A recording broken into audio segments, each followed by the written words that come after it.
I woke on the first Thursday of June to the rustle of plastic under my cheek and a new emptiness at the back of my neck where a braid should have pulled. And for 3 slow breaths, I stared at a grocery bag on my nightstand stuffed with dark coils that matched the color of my pillowcase lint. The air carried hairspray and lemon cleaner from the hallway while the morning news on the kitchen TV droned about lane closures near the ballpark and a chance of storms drifting in around first pitch. And none of those sounds explained the open sewing scissors on my dresser with a smear of conditioner drying along one blade, beside a neat elastic band placed with a care that made my stomach turn in a steady circle.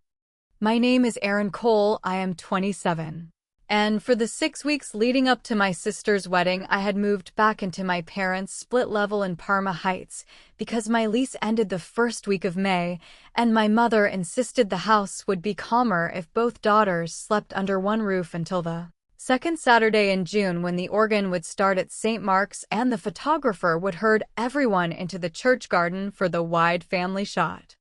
I answer phones and schedule therapy sessions at a clinic off Ridge Road where the printer jams in tray 2 every Monday. I keep a second spreadsheet for babysitting tips and gas because tidy columns calm me. And I book trims on Tuesday evenings at the strip mall salon by the old bowling alley because Kayla understands that just a dusting means leave the length. So when I felt a blunt shelf above my shoulders and saw my hair in a bag, I understood that someone had decided I would not be granted a choice.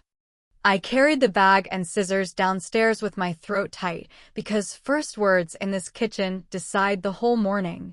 And the room smelled of coffee and June humidity while my mother turned from the counter wearing the precise social smile she reserves for church committee updates and told me I should not make a scene because Dad had tried to even my split ends while I slept and it got away from him.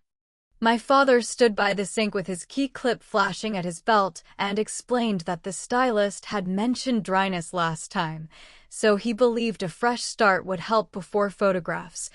And I placed the scissors on the laminate and slid the plastic toward them carefully so it would not crinkle loud enough to wake my sister. The bag had more weight than it looked and pulled against my fingers in a way that warmed my face, and I asked in plain words who came into my room with blades and a plan after midnight, and my mother answered in her meeting tone that weddings are about the bride. That clean lines photograph best, that glossy hair can shade a cheek in harsh church lighting, and that the simplest way to keep focus where it belongs is to match the bridesmaids so the aisle reads orderly. I need you to hear one sentence without editing it in your head, I said, keeping my palms flat so they would not tremble and earn me the label dramatic. You cut my hair while I slept because you wanted the pictures to look a certain way. You left an elastic band on my dresser as if that counted as courtesy. And if you call this a trim again, I will place this bag on the head table at the rehearsal dinner and ask the room whether this resembles split ends to them. My father's mouth twitched the way it does right before he apologizes for shouting during a Browns game, and then my mother set her fingers on his wrist and replied that families do what is necessary for peace during a wedding week, that I chose to be under their roof and respect runs both ways, that hair grows back and goodwill does not if you keep picking. She slid a small gift bag across the table with a satin headband tucked inside, white with glued pearls that would snag on anything, and said it would look classic with the blush dress and that she had already told the makeup artist to keep me natural because contour reads harsh in a sanctuary and the day should feel soft in every frame. And she moved the bag an inch closer as if proximity converted management into kindness. Cassie came down in one of Dad's old baseball shirts, with a sleep bun slipping and that slow morning blink she has had since childhood. And she took in my neck and the scissors and the bag and stepped forward to hug me while saying the cut looked fresh and adult and that July heat would make me grateful for less weight. And I asked whether she knew anything about last night because I needed her exact words even if they hurt. She said Mom had talked about keeping the bridesmaids clean and matching so the aisle would read calm, that she had suggested a ponytail for me because it would be sweet and simple, and that she had not expected scissors. And then she asked for calm because we all wanted the same thing, which was a weekend without tears, and I could feel the damp marks my hands were leaving on the table finish, while the short hairs at my nape stuck to the sweat gathering there. I am not raising my voice because the kitchen window is open and Mr. Novak walks his dog along the hedge right now, and I do not need our business in the HOA email, I said. Watching my mother's chin lift in that fraction of an inch way that means optics have her full attention. I am going to shower, go to the clinic, call Kayla to even what can be evened, stand where I am told at rehearsal, read what Father Paul assigned, arrive early for the garden photos because the photographer pays rent on her gear. And I am not wearing that headband, and I am not pretending I do not know how we got here. My mother repeated that my voice carried and that Cassie's sinuses flared when storms pushed in from the lake, and my father warned about the bottleneck on the freeway where construction pinched a lane. And for a moment the ordinary rhythm of detours and ball games almost drowned out the heat under my ribs, except the plastic in my hand felt like evidence and the blunt edge at my collar felt like a bruise I could not hide. I set the headband on my mother's dresser with a note that said I would not need it, slipped the scissors into my tote because I no longer trusted surfaces in this house, folded the bag with my hair,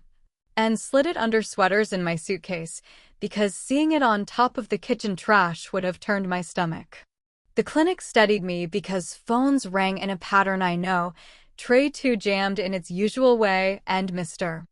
Tully argued about his copay until he remembered his plan reset on the 1st, and during lunch I stood by 2 chipped planters of petunias and called the salon.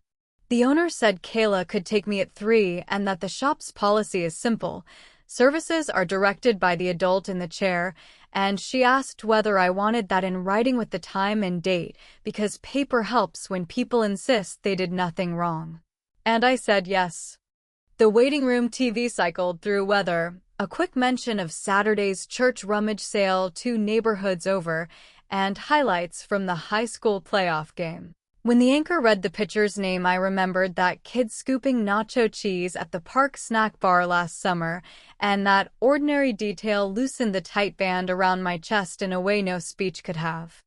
I barely set down my tote after work before my mother announced she had called the salon to request the back be kept flat and the front tucked behind my ears, so it would not cast a shadow in profile. And I said the salon is not a drive-through where you order for another adult, and she gave me the small blink that means she will try a side door later. In Kayla's chair, the jagged shelf became a deliberate jaw length with a shaped nape. She kept her voice even while asking whether I had a safe place to be this weekend and whether I needed a buffer. And I told her Aunt Jenny has never allowed a family problem to swallow a person whole and would appear with a key and a casserole before I finished the sentence.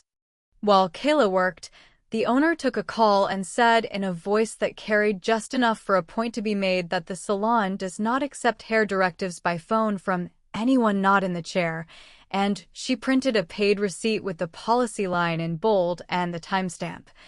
And I slid it into a folder because some rooms only listen when paper arrives in order. St. Mark's smelled of floor wax and old wood at rehearsal, and Father Paul had us walk the aisle twice so the flower girl would stop counting her steps, and when I set my hand on the lectern the grain under my palm felt steady. The second line of the reading sat clean because the sticky note on my printout said, "Breathe here," and when I finished he lifted his eyebrows and thanked all readers who hit their marks because a calm voice kept rooms from tipping. And I took that as a small permission to hold my ground. The rehearsal dinner at the family restaurant on State Road ran warm and noisy with cousins, baskets of garlic bread sliding down the tables, and the groom's mother dabbing her eyes while Dad told the story about Cassie falling asleep under the dining table when she was 4. And I sat beside the groom's grandmother and asked about her tomato starts because I needed to talk about something that grows because you water it, not because someone edits it. When we pulled into the driveway, the headband waited on my pillow with a note that read, "No hard feelings," and a smiley face. And I set it on the hallway telephone table beside the church directory and the HOA binder where my mother keeps everything she treats as law, then slid a chair under my doorknob because wood and weight have done better work than speeches in this house. I laid out my small folder on the quilt, salon policy with timestamp, paid receipt, text from the makeup artist that she works for the person in the chair, Father Paul's printed program with my name fixed, a blank sheet labeled who called whom and when, because paper develops a spine if you give it one. The neighbor's TV murmured baseball highlights through the shared wall. The window unit hummed with a rattle I remembered from high school summers, and I breathed with the noise until my pulse stopped snapping at my throat. A line had been crossed between Wednesday night and Thursday dawn, and I was not planning to shout through a church weekend, but I understood that revenge, for me, would be quiet, timed, and written down, and I fell asleep with my jaw set and my hands finally still. Friday began heavy and close, the kind of Lake Erie morning that clings to your skin before the sun clears the maples, and I walked into the kitchen to find my mother's legal pad divided into neat columns with call times, drop-offs, and under my name a tidy note that read, "Minimal makeup, ears visible," which sat beside the satin headband as if repetition could turn suggestion into law, while the local news hummed about traffic cones by the ballpark and a chance of storms during the 7th inning. I moved the headband to the far edge of the counter and poured coffee that tasted like cardboard because my mouth was dry,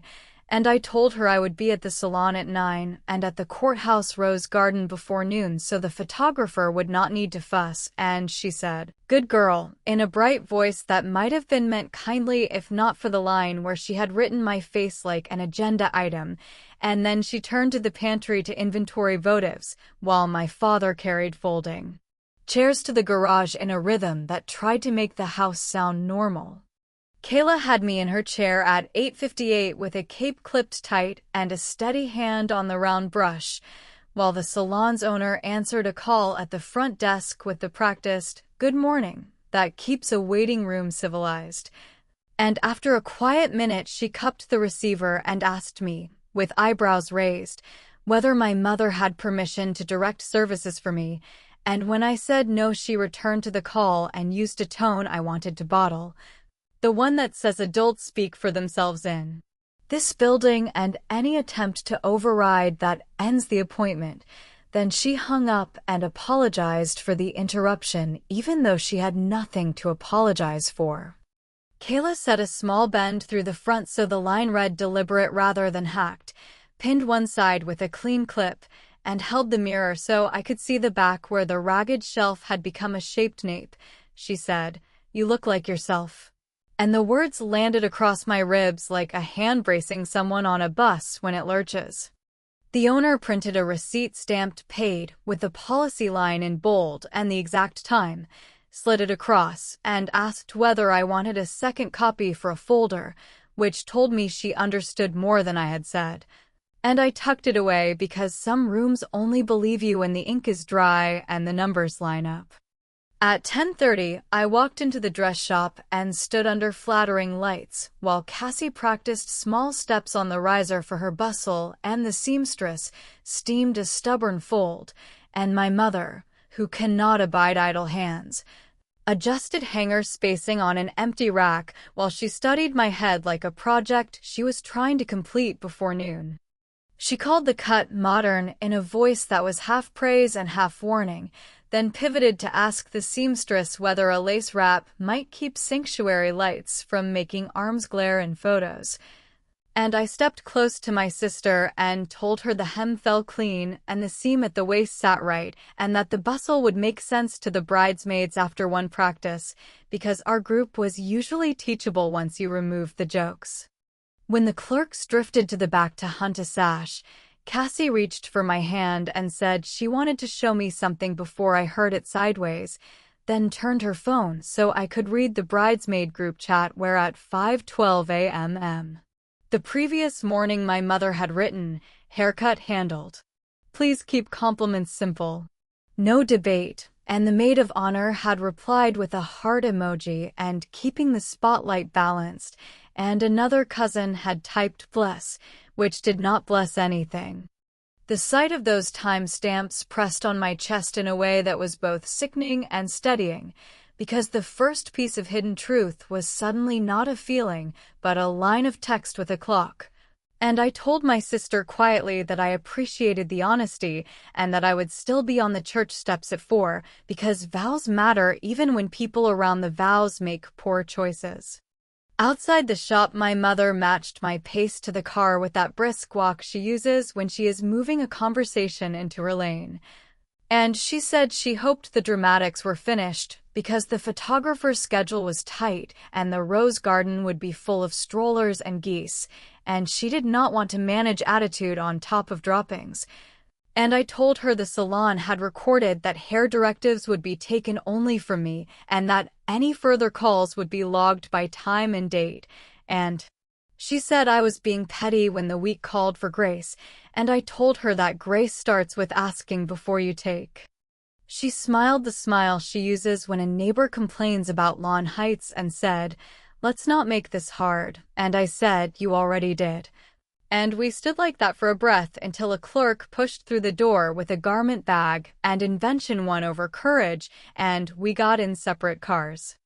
By noon, the courthouse square smelled like wet dirt and frying dough from a vendor setting up early for the Saturday market, and the photographer's assistant lined us under the arbor while a toddler in a superhero shirt announced that the ladies looked like cupcakes.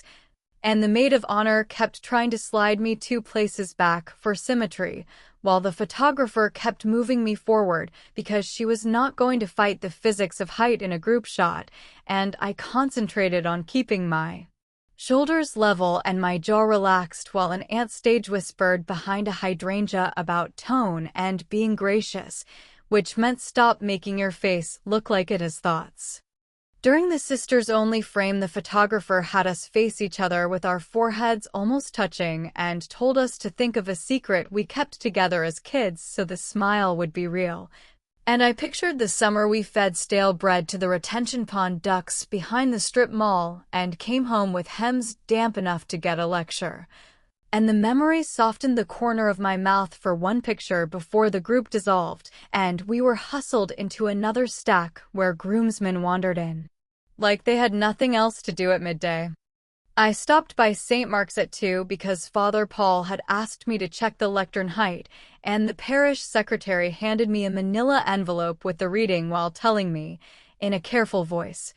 that she had taken 2 phone calls that morning asking whether a substitution could be made in case of nerves, and she had replied that the program was printed and no change would occur without the reader's consent, and would I like her to note that on the office copy? I said yes and watched her write that sentence in clear script and tape it to the folder, and while she did, she asked, without leaning or lowering her voice, whether I had a place to sleep after the reception if I did not want to return to my parents' house. And when I hesitated, she said Aunt Jenny had dropped off a key for the rectory guest room, in case one of the out-of-town musicians needed it, and slid it across the counter without a flourish. The wood polish smell of the office and the crisp scratch of the pen made something inside me settle. Not joy, not vindication, just the relief that comes when a grown person hears you without asking for a show. Home at 3. The kitchen had turned into a logistics depot with labeled bins for programs, bubbles, ribbon wands, and tea lights, and my mother was on the phone with the makeup coordinator using the phrase, "barely there," about my face while my phone buzzed with a text from the artist herself saying she works for the person in the chair, and did I prefer satin or matte, and did I have any allergies, and I typed that I would be paying separately and wanted satin skin, a soft brown eye, and a rose lip that shows in photos, and she sent a thumbs up and a time.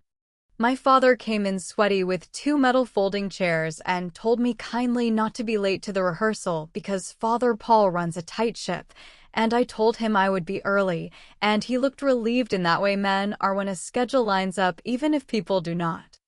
The rehearsal unraveled fast in the way rehearsals do when a ring bearer refuses his pillow and someone steps on the aisle runner tape and the flower girl cries because a groomsman smiled the wrong way. And Father Paul called time and had us start again at half speed like a coach making a JV team run the drill until their muscles learn. And when he called for the reading, he held the lectern mic while I adjusted it and mouthed, "Breathe," when I reached the place marked on the sticky note, and when I finished, he announced into the room that clear voices make ceremonies kinder on everyone's nerves. In the church hall where soda cans sweated on folding tables and the custodian begged us not to prop the door because the AC was fighting the June heat, my mother pulled me behind a stack of hymnals and told me she was disappointed I had involved outsiders in private matters and that the parish office was not a bulletin board for family politics, and I told her I had simply asked them to write down what was already true, which was that my name was on the program and my consent would be needed to remove it. She said, "You are making this small," and I said, "The scissors were small," and we faced each other in that tight corridor of breath where you choose whether to escalate or to step aside. I stepped outside to call Aunt Jenny and heard bleachers behind her and the tinny echo of a PA system and the thwack of a summer league bat, and I told her I had the salon policy in ink, the makeup text, the secretary's note, and the group chat timestamps. And she said, "Good, paper first, feelings later," and promised to park 2 blocks from the reception hall with a bag in her trunk and a spare key for the rectory room, and the kind of patience that can sit for hours without asking for a story. While we talked, she asked me to check my mother's planner if I had the chance, not to snoop but to anchor memory to dates, because Jenny had learned over years of PTA skirmishes that people's truth bends toward their calendars. When I got back to the house after a dinner of garlic bread and toasts and cousins trying to be funny, I found the planner on the kitchen desk under a stack of ceremony programs because my mother likes paper to feel important under her hand. And while she was upstairs folding tablecloths, I opened to last month and saw a pencil block 2 weeks earlier that read Cassie Optics e-hair next to a receipt tucked into the sleeve from a beauty supply store for a clipper set and a pack of pearl headbands, and the sight of those words did not surprise me, but they settled the first major fact with a date stamp that would not erase when the story got retold. At 9, a patrol officer knocked on the front door with a neutral face and a notepad and said he had been asked to conduct a wellness check because a concerned family member reported agitation and a risk of disruption at a religious event.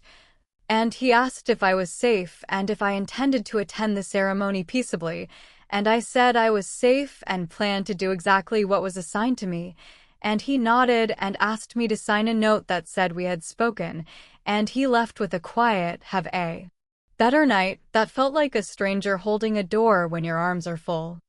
I stood in the foyer with my heart thudding in my ears and watched the taillights vanish at the end of the block while a neighbor's TV sent baseball highlights through an open window and somebody somewhere lit a grill that made the air smell like pepper and fat. And I went to my room and slid the chair under the knob again and set the planner page on top of my folder beneath the salon receipt and the parish note and the makeup text, and I wrote on the blank sheet 2 calls to parish. 1. Wellness check. Group chat 5:12 a.m. Beauty supply receipt, clippers plus pearls, and underline the last line twice, because that was the proof that the night with the scissors had not been a flustered mistake, but an errand listed between dry cleaning and a florist deposit. And the knowledge did not calm me, but it made my breathing even enough to sleep for 4 hours before the kind of day that makes cameras and families tell the truth in different ways. The morning of the wedding arrived with that dim gray light Cleveland gets before a storm rolls in from the lake, and the house sounded busy in the way of a bake sale rather than a sacrament, drawers opening and closing, a vacuum hitting baseboards. the local weather repeating that lightning might settle over the city by late afternoon, while the anchor reminded everyone about alternate routes around the ballpark, and I stood in the bathroom with the exhaust fan rattling and ran a fingertip along the clean nape Kayla had carved the day before, then pressed a cold washcloth to my face until my pulse slowed, because there would be no room for shaky hands on a day packed tight like a marching order. In the kitchen, my mother had propped her legal pad against the toaster with a new column labeled Contingencies, and under my name she had written Natural Face, Ears Visible, Headband Optional if Cooperative. And beside the pad she had parked a grocery sack of travel tissues, safety pins, and a tape measure, as if measurements could keep people in line. And I moved the headband to the far end of the counter for the third time in 2 days and told her I would be at the church basement at 9 for makeup as scheduled, and she said she had updated the artist that I would prefer powder because shine reads harsh, and I said the person whose face it is had already handled that. And she gave me the small closed-lip smile she uses when she is sure she will win later. The church hall smelled like coffee urns and floor wax and pancake fundraisers, and folding chairs lined the wall under a bulletin board pinned with Vacation Bible School flyers, while the makeup team unpacked pallets beside a rack of garment bags. And when I checked in, the lead artist greeted me by name and said, in a steady tone that sounded like a lifeguard whistle, that she works for the person in the chair, and had my preferences on a sticky note, and she added that she had a record of all calls and texts that attempted to direct my look without my consent, and I was welcome to a copy if it would help me breathe. I said yes because paper steadies me, and she printed a clean page from her tablet with call times, phone numbers, and the exact language used, including barely there, keep her back row, headband required. And the sight of those words lined up next to yesterday's timestamps pressed the air out of my lungs in a way that was not panic, more like a final click in a combination lock. Because now the pattern was visible from the church office to the salon to this folding table. While she matched a foundation to my neck rather than my hand like amateurs do, the photographer walked in with a messenger bag and a square of gaffer tape stuck to her sleeve and asked if she could speak to me for 1 minute before the bridesmaids crowded the mirror. And her voice had that careful alertness you hear in people who make a living in crowded rooms. She led me to a corner by the soda machine and said a client representative had asked her last week to crop distracting elements from group shots, then followed up yesterday with a written request for uniform hairstyling across the bridesmaids using post-editing if necessary, and because she does not make changes that misrepresent the day, she had declined and flagged the email. And since I am a subject whose likeness she would be capturing, she felt obligated to offer me the option of signing a simple addendum that stated I did not consent to digital alteration of my hair length or to being excluded from group frames unless the couple requested a private portrait set. She pulled a 1-page form from her bag and a pen that clicked smooth, and the text was plain and short, and my name looked like it belonged there, and I signed while the hall door thumped with someone wheeling in a garment rack and a cousin laughed too loud near the coffee. The photographer slid a copy to me, a copy to her folder, and a copy into a labeled envelope she said she would hand to the couple after the ceremony along with her standard deliverables list. And she added that her assistant had already printed my name on the shop board for the garden sequence because it cut down on last-minute rearrangements, and I understood then that she had decided to be an ally the moment someone tried to make her complicit. Back in the chair, the artist dusted a soft, satiny finish over my skin and set a warm rose lip that would read in photos, and when she pinned one side of my hair, she did it lightly so nothing tugged. And she handed me a damp cloth for my hands because she noticed how they kept sweating and because good vendors know weddings ride on small mercies. The maid of honor arrived with a garment bag and a clipboard and a voice pitched too high from caffeine, and she announced to the room that the bride was serene and the timeline was gold, and the only thing anyone needed to remember was to keep the focus gentle, by which she meant do not make faces when cameras point at you, and she sank into a chair for liner she called barely there, and the artist nodded without comment because some jobs are to paint and not to educate.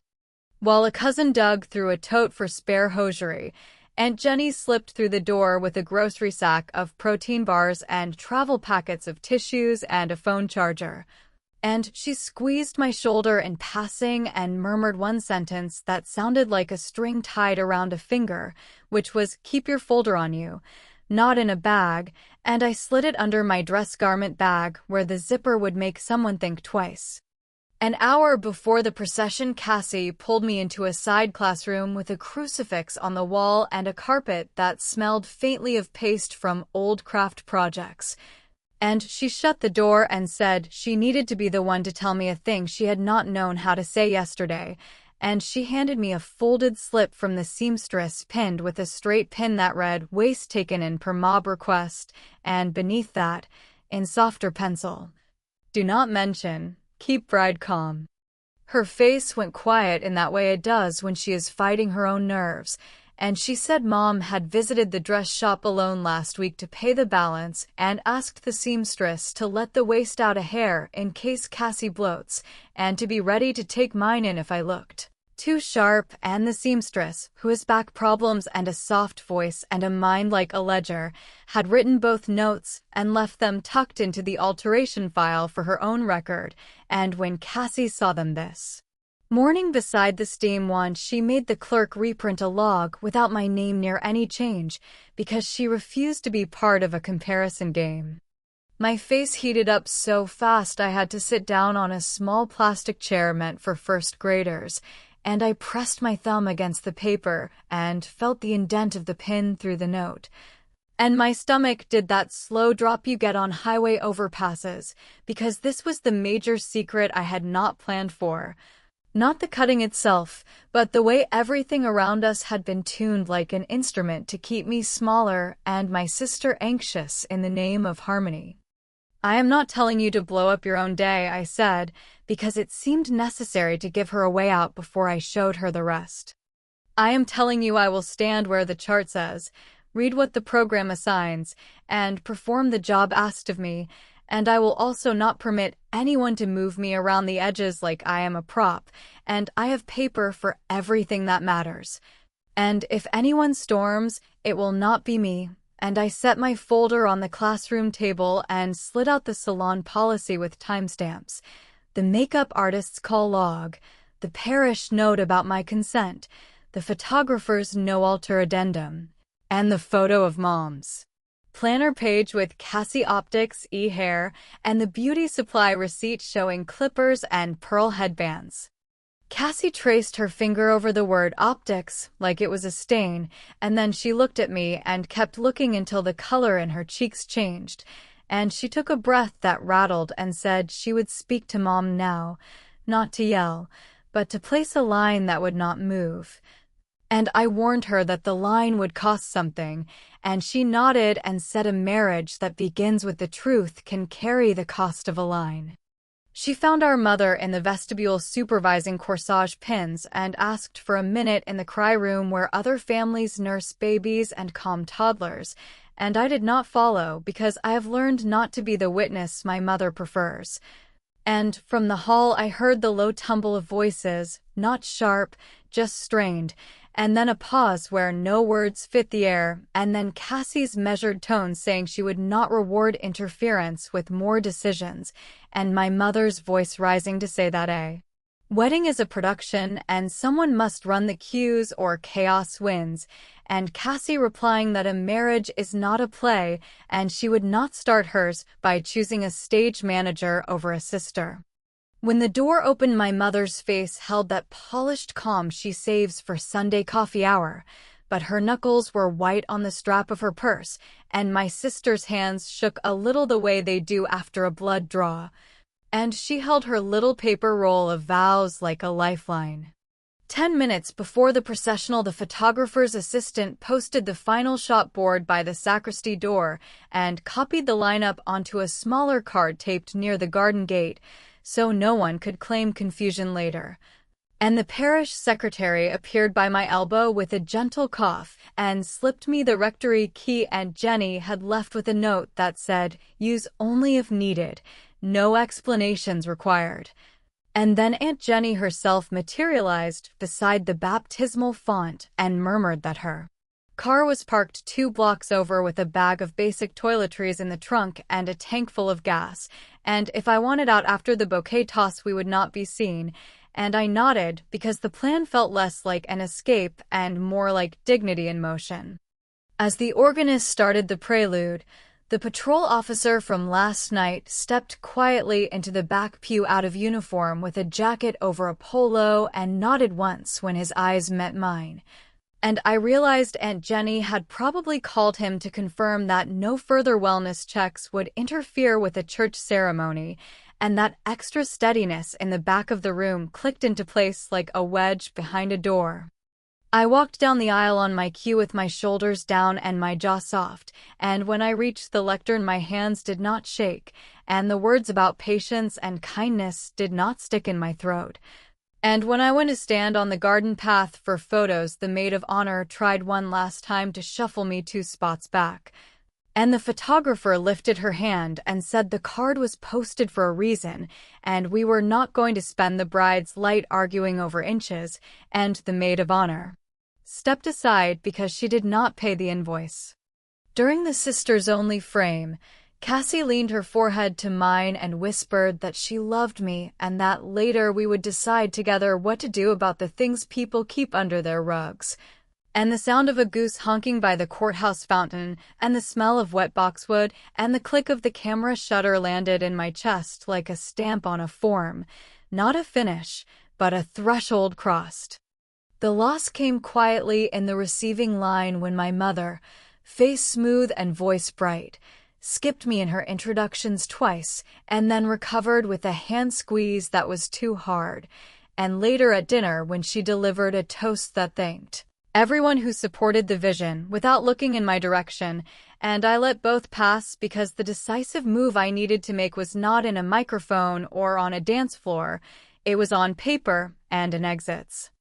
I slipped my folder under the tablecloth edge where Aunt Jenny's foot could guard it, and I ate my roll and my salad and a piece of chicken I barely tasted while I watched the storm clouds stack to the west through the hall windows and listened for the song that would signal the bouquet toss. Because the plan required leaving on the beat, with my sister in on the choice, and my mother faced with a gap she could not fill with a headband or a phone call. The reception hall sat on the edge of town past the car wash and the softball diamonds where the lights flick on at dusk, and by the time we pulled into the lot the western sky had turned the color it gets before a Lake Erie thunderhead moves in. And you could smell damp mulch and spilled beer near the loading door while the DJ tested a mic with a warm, hollow echo. Inside, round tables wore white cloths and small glass cylinders with tea lights my mother had alphabetized by table number, and the head table faced a dance floor that still held a faint chalk outline from last Saturday's high school reunion. The cocktail hour hummed at the bar where a TV played baseball highlights with the sound down, and the venue manager did that smooth walk people in suits practice when their job depends on everything staying upright. Cassie floated from group to group with her bouquet like a prop, saying names, touching forearms, receiving compliments in small sips. And I stood near the seating chart listening to the DJ rehearse the order of first dances while Aunt Jenny held my folder under her arm like a hymn book and said she would not let it leave her body until the cake was cut. The first strain of trouble arrived in that slippery way where no one can quote the starting line, just the temperature shift. The maid of honor appeared with the clipboard and made a show of asking 3 bridesmaids, not me, whether they'd mind closing in for certain frames later, so everything feels cohesive, and my mother drifted behind that suggestion like a tugboat. All cheerful nods and small clarifications about which side of the couple would be labeled family, and a cousin with a sharp tongue whispered that if I loved Cassie, I would make room by stepping out of the formal portrait since candids were more forgiving and friendship was about giving, and the word forgiving struck me as both pointed and wrong. I watched the venue manager take a call at the kitchen door and look toward our cluster, then end the call and head my way, and he asked, in a voice trained to keep groomsmen from sending chairs through drywall, whether I might join him in the office for a quick question about a concern raised by a family coordinator, and the hair along my newly bared nape prickled, because the phrase family coordinator is not a job, it is a tactic. In the office with a corkboard calendar and laminated fire maps, my mother stood beside the maid of honor and the DJ, and the venue manager took the swivel chair and asked if I had contacted vendors with directives that conflict with the couple's plan, because that would be a policy problem that could invite a request to leave if it threatened the event. My mother kept her face smooth and her tone kind and said she was worried about agitation after a difficult week and that she had already had to call for a wellness check once. And the maid of honor chimed in to say the photographer complained about interference, and it might be best to keep things simple by moving me to candids only so the night could stay gentle. My pulse picked up like someone had kicked a stair under my feet, but my hands stayed steady because I had done the homework for exactly this room. And I told the manager that I had signed no alteration consent with the photographer at the church, and that the parish office had a note on file about my role, and that any suggestions to move me out of frames or retouch my head had been lodged by people without authority over my body or likeness, and I slid the copy of the addendum across his desk, along with the makeup artist's call log and the salon policy with the timestamp and a printed photo of my mother's planner page with the line Cassie Optics, e-hair, and the beauty supply receipt tucked behind it so the numbers faced up like a scoreboard. The DJ shifted his weight like a man who would rather be checking levels, and the manager, who was raised by a county clerk if I had to guess, read every line and squared the pages with his thumb before he spoke. "Here is what we will do to protect the couple and the contract," he said, measuring his tone like it was liquid. "The photographer will follow her posted shot board, and the assistant will keep the roster visible at the garden gate and the patio door. No one, including me, will ask her to remove a subject without instruction from the bride or groom. Any requests about hair or makeup will be ignored unless they come from the person sitting in the chair. If I receive another call suggesting a substitution for a printed roll, I will log the time and the caller and file it with the event record. If anyone feels unwell or overwhelmed, I will offer a chair in the green room and water, not removal from the premises." I am stating this because weddings collect opinions like lint, and contracts are not opinions. My mother opened her mouth to reply, and he lifted a hand a quarter inch, polite but final. And he added that he had no legal power to eject a sober guest who was not breaking rules, and that he would not be a pawn in family disputes because invoice numbers do not care about family trees. And the maid of honor folded her clipboard against her chest like a shield. I thanked him without putting sugar on it and stepped back into the hallway where the speaker hum seeped through the double doors, and I found Aunt Jenny leaning against the wall with 2 plastic cups of water and a look that said, without a word, "We are in the middle of the tightrope, keep moving." Dinner happened in a rush with salad plates that were more garnish than food and a chicken breast that tasted like every banquet chicken breast everywhere, and the toasts arrived like small storms. And my father stood with his napkin folded into a tidy rectangle and told a story about Cassie's preschool shyness, and his voice caught like it does at funerals. And then my mother took the mic with a smile tuned to the back of the room and thanked everyone who helped realize the vision and used the word vision enough times that it lost its shape, and she never looked my way. The groom's best friend told a decent joke about lawn games and an uncle's cornhole rivalry, and then the DJ announced the father-daughter dance, and people moved their chairs back. and I used the noise to slip to the patio where the storm had pressed closer and heat lightning flickered beyond the softball lights, and the patrol officer from the church sat at a small table with a plate of cake he had not started. And he gave me that half-nod men use when they do not want to be mistaken for someone else and said he was there as a +1 of the organist and not to worry. He had no intention of filing any reports on the dance floor.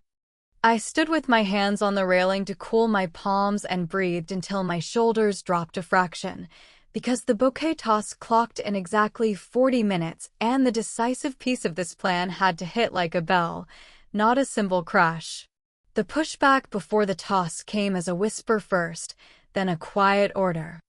Near the dessert table, the maid of honor asked me to step aside from the group for symmetry, and when I did not move, she reached for my arm in that light, feminine way that is meant to look like care on camera. And I heard my mother's voice behind me saying to give my energy to candids because the photographer could always composite later if she needed to, and at the same time a cousin said with teeth showing that I was making this about myself and that my hair looked striking. But the day was not a runway, and my heartbeat clicked up 3 notches and I tasted metal, but Aunt Jenny stepped in so smoothly the maid of honor did not see the pivot and said, "We are not moving anyone who is listed on the shot board. And the venue has logged the instruction, so please adjust your expectations instead of the lineup," and the assistant, whose name I learned was Mia, lifted the card for everyone to see with my name printed third from the left and said, in a voice that could call a dog off a freeway, that we were staying with the chart. My mother told Jenny not to insert herself, and Jenny said she would insert a doorstop under any door that tried to close on me, and the maid of honor tried to laugh it off, and the photographer did not laugh. She simply lifted her camera and called the count. And the toss went up and came down 2 places to my right into the hands of a cousin who almost fell, and the room broke into that weird combination of cheers and relief people do when a small event passes without breaking. Right then the lights flickered and steadied because the storm finally moved overhead, and the DJ cranked the volume a hair and shouted about keeping the dance floor warm while staff cleared cake plates, and I caught Cassie's eye across the room and tapped my wrist, and she nodded. We had agreed to leave on a beat no one would argue with, which is the space after a bouquet toss when older guests start glancing at their watches and younger ones head for the photo booth, and I moved to the head table where a trio of votives sat in a neat line. And I set my folder down and unzipped it without drama and pulled out 2 sheets.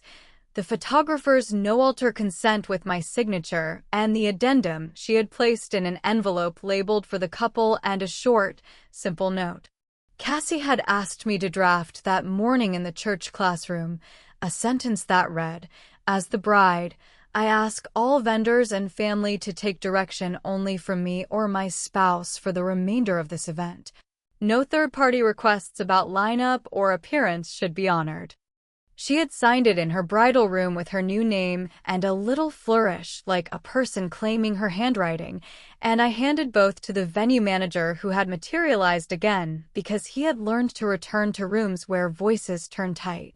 He read, nodded, slipped them into his inside pocket, and said he would inform his staff that all future clarifications should be rerouted to the couple and not entertained in the hallway.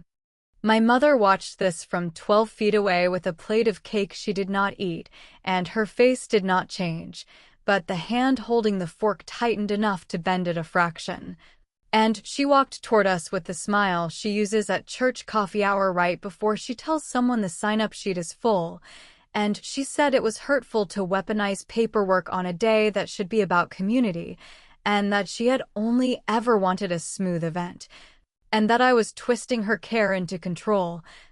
And the venue manager said quietly that boundaries are how complex days stay smooth, and the patrol officer, who had joined the manager at some point like the calm tide moves in, added that wellness checks were for safety and not to reposition relatives. And my mother stopped speaking mid-sentence, a thing I had never seen happen in public, and I looked at her hands, not her eyes, because I needed to keep standing without shaking. The last corner still waited, which was mine alone.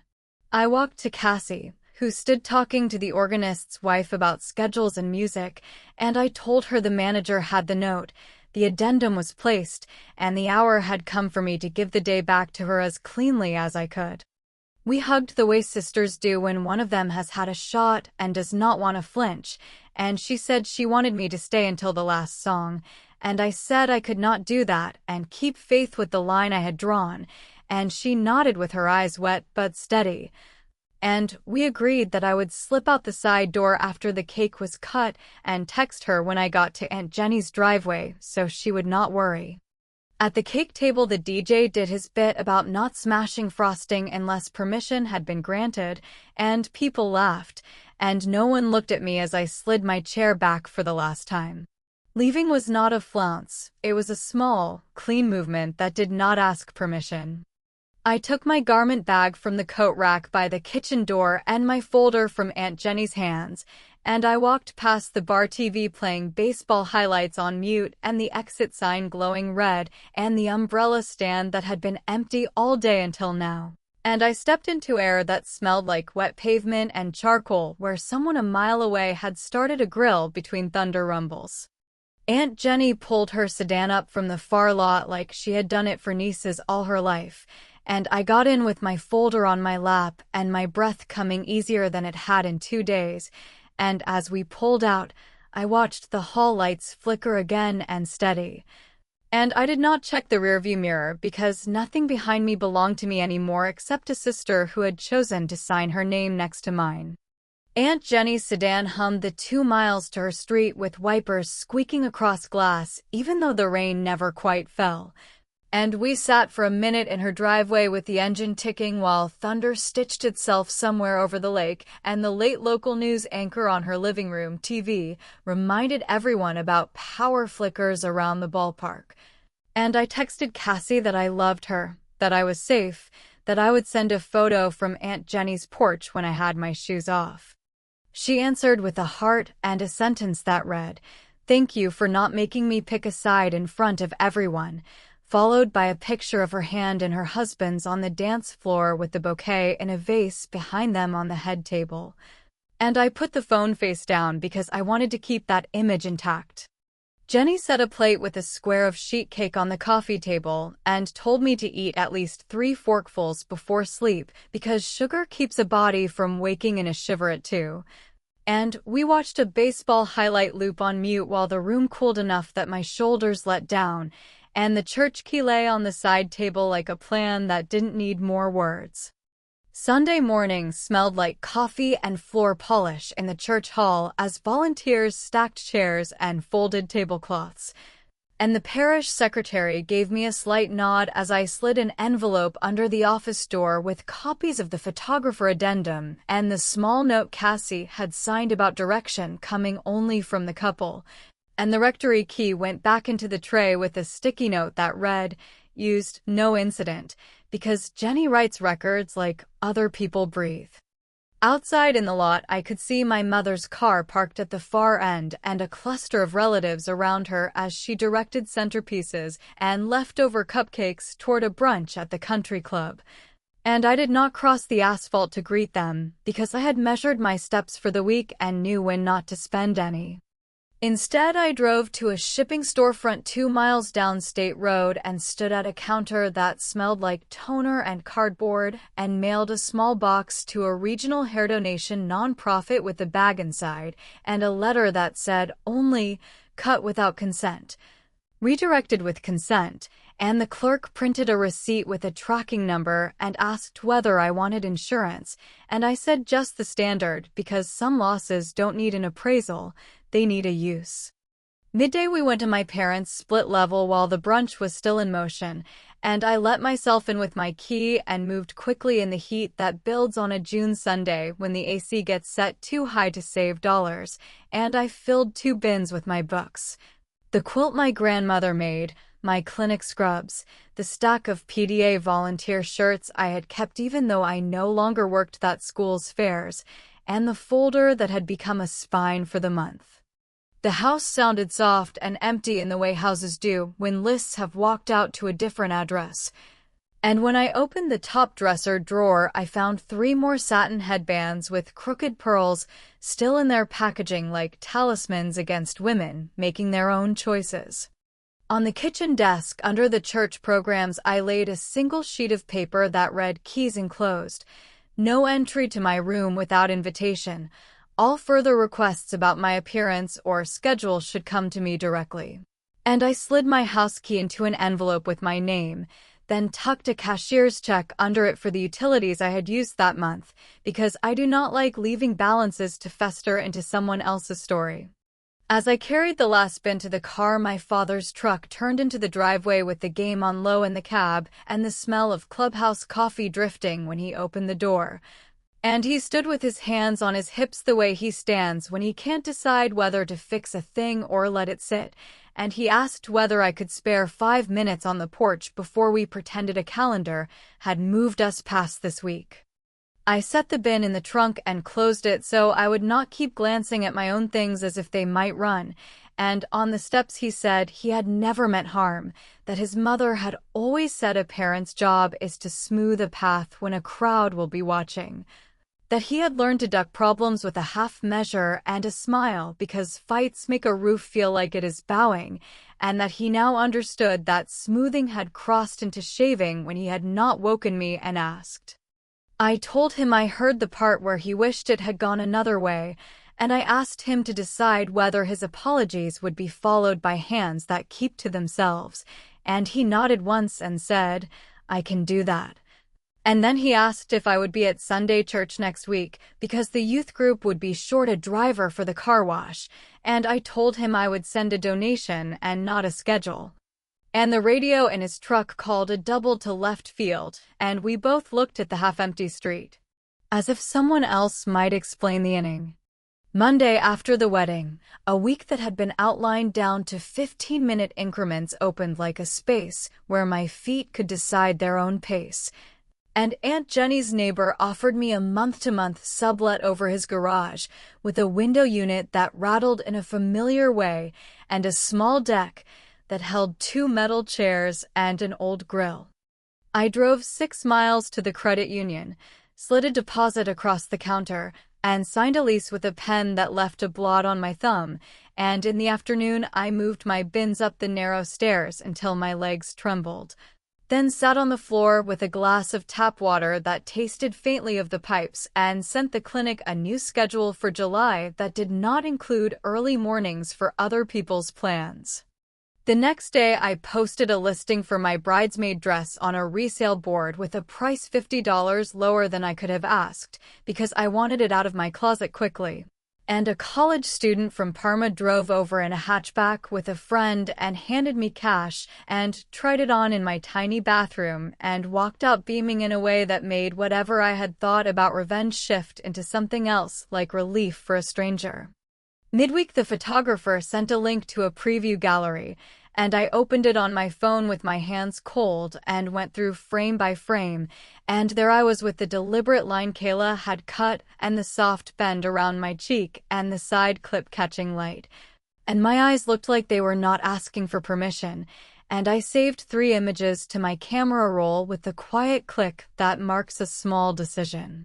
10 minutes later, an email landed from the photographer CCing me on a message to my mother declining a uniform hair correction during post and quoting my no-alter consent sheet, and the subject line read, "Clarification." And my mother replied with a paragraph about cohesion and investment and disappointment, and for the first time in this month my fingers did not itch to type a response because the record had spoken, and I did not owe a second recital. That evening, a cousin forwarded a flood of group chat commentary about my statement hair and temper. And instead of hunching over a screen, I opened my folder and reviewed the timeline not to relive it, but to remind myself I had built something with paper that did not wiggle when the room got loud. Cassie came by on Thursday after work with a bakery box and a pack of thank you cards, and we sat on my small deck with the traffic on the cross street making that steady summer noise and a late baseball game blurring from a neighbor's TV through a screen door. And she told me she had sent a note to our mother that morning with a copy of the seamstress slip and the line about not rewarding interference with more decisions, and her hands shook, but her voice did not.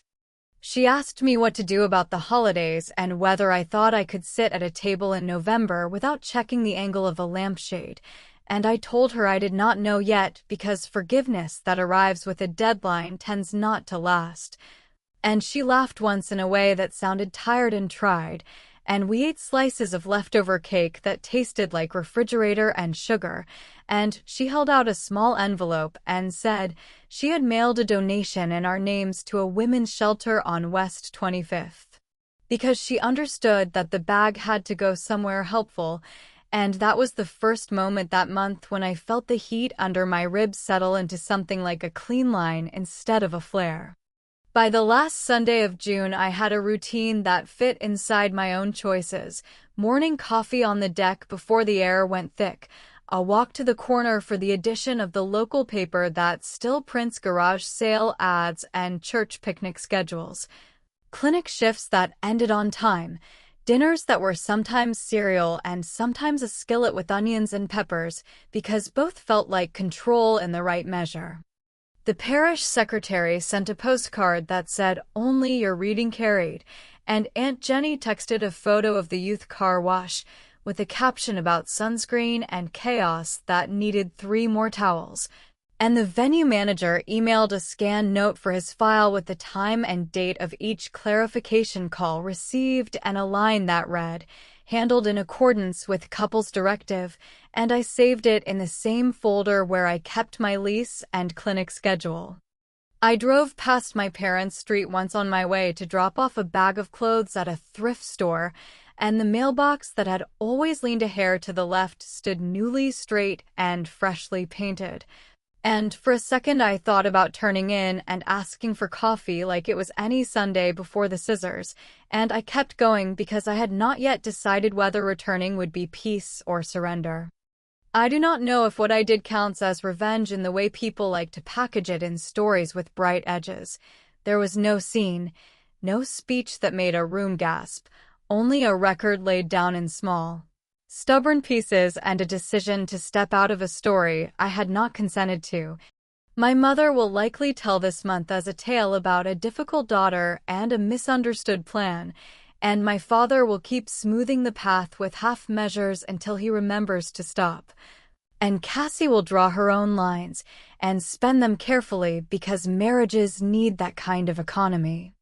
I keep the folder in a drawer by the door with my lease and my car title and a print of the one photo from the garden where my forehead rests against my sister's, and you can see neither pearls nor headbands, only 2 faces that look alert and tired and honest. Some nights I consider sending the whole packet to my mother with a note that says, "This is what happened. When you are ready to talk without editing, I will meet you at the diner on Ridge, and we will use names and dates."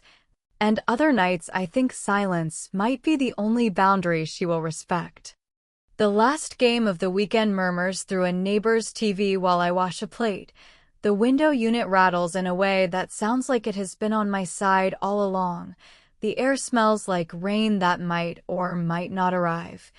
And I turn off the porch light before bed because I prefer my sleep without a beacon, and whether Thanksgiving includes that table on River Road is a question I do not answer yet, not because I am avoiding it, but because sometimes the cleanest ending is the one you do not. Right until the month stops vibrating under your skin.